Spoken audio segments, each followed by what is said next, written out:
All right, after last week's Noob Court fiasco, I'm hoping we can ease on into a nice, easy round of pleasant, non-accusatory questions. Me too. Let's try and keep this a Noob Cup-free zone. In fact, I've actually brought in a stack of freshly made cheese toasties to help us get through it. Thanks, Jem. Let's get stuck in with this one from Olive. You know, olives would actually go really well in a cheese toastie with maybe like a little bit of pasta sauce, some fresh basil. You got yourself a pizza toastie going. Hi, GGSP. In Fern Flower, how would you end the game? If you do not answer, I will make Darren invade your devices and I'll take your cheese toasties. No, not our toasties. Quick, Jem, you better answer Olive's question. I don't think you can actually finish Fern Flower. The farthest I ended up getting on my best run was around 1,300-ish. There are people online claiming to have gotten further than this, but I haven't been able to find confirmation whether there's an official endpoint. Yeah, it certainly seems to be more the kind of game you pick up to kill some time and try and beat your personal best, rather than it being a really story-driven or level-based game that you can finish. Yeah, I think you might be right. Okay, so for now, our precious cheese toasties are safe and delicious. So let's move on to this video question from Max. Hi there, GGSP, and I have 2 questions for you today. Number 1, do you have any news on Kingdom Hearts 3? Number 2, why don't you do t-shirts for video questions anymore?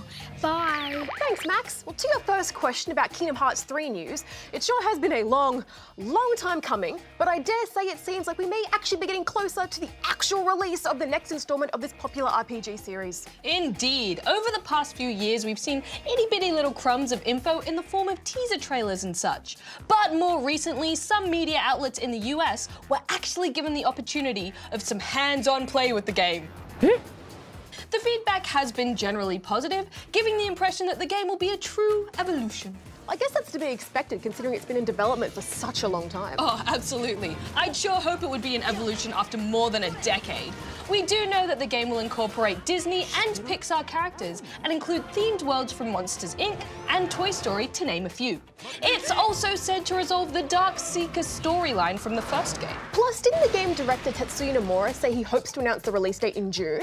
So maybe E3 will perhaps shed some light and provide an official release date, unless they announce it before. So keep an eye out for that. Square Enix did announce the game would be playable at E3 too. As for why we don't do t-shirts for video questions anymore, well, unfortunately, the simple answer is we've run out of shirts to give away. Oh my, so we're shirtless? Well, I wouldn't put it quite like that. We just don't have enough left to be able to give one to everyone that sends a question in. But we do still send special signed fan cards to all our video questionnaires. Isn't it cool? Don't we look like we're having fun and just jumping and everything? And these come straight from our sweet little hearts. In the end, isn't that much better than something like a t-shirt? I don't know. I think so. We are most definitely also working on finding another extra special way to thank all our fearless video questions that make it on the show. In the meantime, though, keep sending them in so we can show you on screen. And hey, it's still pretty cool to be on TV, right? And have your question answered by some of the great minds of gaming. That's us. Moving on, we have a question from Greg in German Perth. German Perth? I'm bad at geography. Hi, GGSP. I recently got a Switch. I heard somewhere that Minecraft is coming out on the Switch, but I can't find it in stores. Why is that? Thank you, Greg out.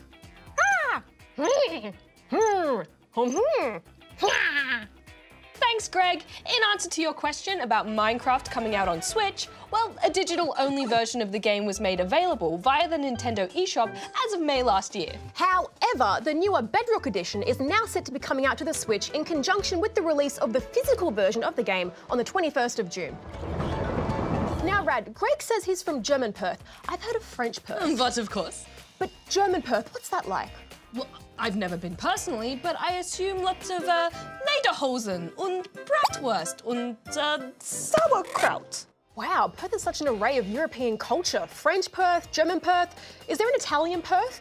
Perth could almost have its own Euro Perth Vision contest. Oh, that would be so cool.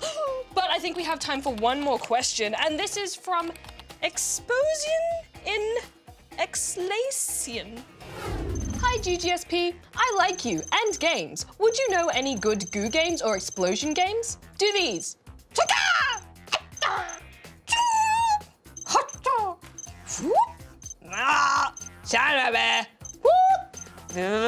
And Duran, do these. Oh, let's get Darren on the phone for those. Guten Tag. Hey, Darren. Quick, it's emoji time. Oh, I-R-W-R-I-R-S-R-H-R. Ho, ho, ho, ho, ho, ho. Hey Darren, while you're here, do you know any good Goo Games or explosion games? Things of that particular nature?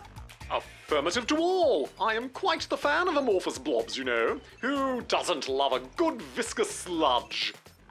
To each their own, I guess. Also, did you say Guten Tag before? Where did that come from?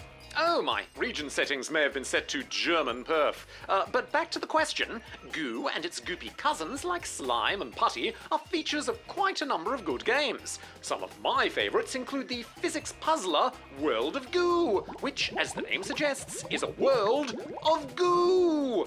There's also the slime-slinging fun of Slime Rancher and some squishy co-op platforming in Putty Pals. And, of course, slimes pop up in places like Terraria and Minecraft. But that's really in more of a supporting role. Oh, even the ink in Splatoon is a bit gooey, don't you think, Darren? Affirmative. Though technically, I believe it is ink, and it looks quite a lot like paint. Let's just say it's on the gooiness spectrum. As for explosions, again, this is also a feature of loads of games. For example, in Minecraft, you can use TNT to explode things. Oh my head, Liz! Oh my gosh, it got you! What is happening? And creepers are known for their explosive nature.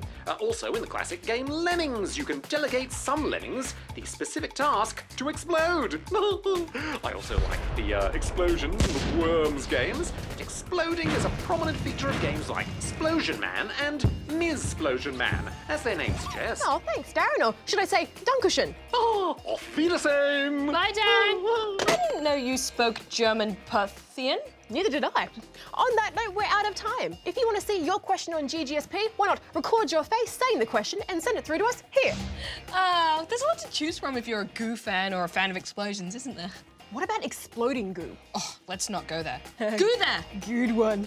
Guten Tag.